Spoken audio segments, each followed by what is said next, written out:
साथियों, जय भीम, जय भारत, जय संविधान। साथियों, मैं आपको एक विशेष टॉपिक, एक विशेष मुद्दे पर बात करना चाहूँगा। साथियों, दिल्ली प्रदेश के मुख्यमंत्री श्री अरविंद केजरीवाल साहब संविधान की बात करते करते, बाबा साहब की बात करते करते, भगत सिंह की बात करते करते वो ही सीधे बीजेपी वाले प्लेटफॉर्म पर आ चुके हैं। वही आरएसएस की मुख्य लय में आ चुके हैं। जो आरएसएस और बीजेपी चाहती थी, उसी भाषा शैली को श्री अरविंद केजरीवाल बोल रहा है। वो हम बहुजन समाज के लोगों की भावनाओं के साथ और भारतीय संविधान का उल्लंघन करते हुए उस केजरीवाल ने भारत की करेंसी पर जिसको पूरा भारतवर्ष के लोग, हिंदू हो, मुस्लिम हो, सिख हो, बौद्ध हो, ईसाई हो, क्रिश्चियन, सभी लोग करेंसी को यूज़ करते हैं। और ये हमारा भारत देश संविधान से चलने वाला देश है, ना कि भावनाओं से चलने वाला देश। अरविंद केजरीवाल ने धार्मिक भावनाओं के मुद्दे को बढ़ाने के लिए भारत की करेंसी पर, भारत के नोटों पर जो लक्ष्मी और गणेश का जो चित्र के लिए जो आह्वान किया है भारत के प्रधानमंत्री से, वो सरासर भारत के संविधान का उल्लंघन है। क्योंकि भारत का संविधान सभी धर्मों को समान रूप से अधिकार देता है, सभी का सम्मान करता है और भारत की करेंसी सभी देशवासियों के लिए महत्वपूर्ण ज़रूरी है। तो साथियों, ये अरविंद केजरीवाल का दोहरा चरित्र सबके सामने नज़र आ चुका है।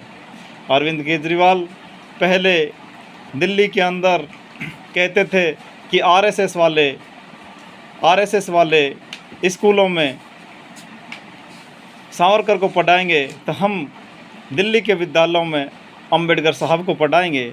लेकिन ये इनका एक 420 वाला गेम था, जो ऊपर से अंबेडकर साहब का नाम लेना और अंदर से मनुवादी व्यवस्था को धीरे धीरे लोगों के दिल और दिमाग में डालना। तो मेरे बहुजन साथियों, अब समय आ चुका है आपको जगने का, आपको अपने आप को पहचानने का और ऐसे दोगले इंसानों से, ऐसे 420 लोगों से बच के रहना होगा। ये लोग बहुजनों का वोट पाकर और बहुजनों के ही खिलाफ कार्य करते हैं, जबकि भारत की करेंसी परम पूज्य बाबा साहब की आरबीआई की स्थापना बाबा साहब ने की थी और बाबा साहब आरबीआई के जनक हैं। बाबा साहब की सोच पर ही आरबीआई खड़ा हुआ है देश में।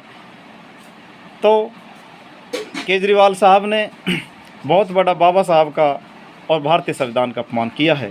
साथियों, हम बहुजन लोग भावनाओं में बहने वाले लोग हैं।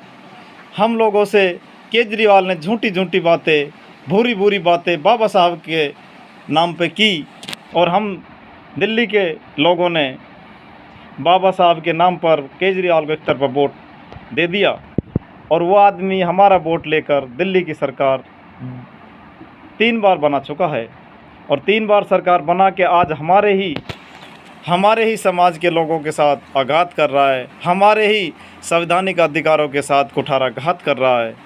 अभी सम्मानीय राजेंद्र पाल गौतम साहब ने एक धार्मिक प्रोग्राम में सम्मानीय राजरत्न अंबेडकर साहब के सानिध्य में एक प्रोग्राम का आयोजन हुआ था। वहाँ सम्मानीय हमारे मंत्री महोदय भी विराजमान थे। उन्होंने भी बाबा साहब की 22 प्रतिज्ञा का लेने का कार्य किया, तो उस पर केजरीवाल साहब ने हमारे मंत्री महोदय साहब से इस्तीफा ले लिया। तो ये इसका असली चेहरा, असली चरित्र हमारे सामने आ चुका है। दिल्ली के अंदर हमारे वाल्मीकि साहब की बात करके हमारे वाल्मीकि भाइयों के एक तरफा वोट लिए।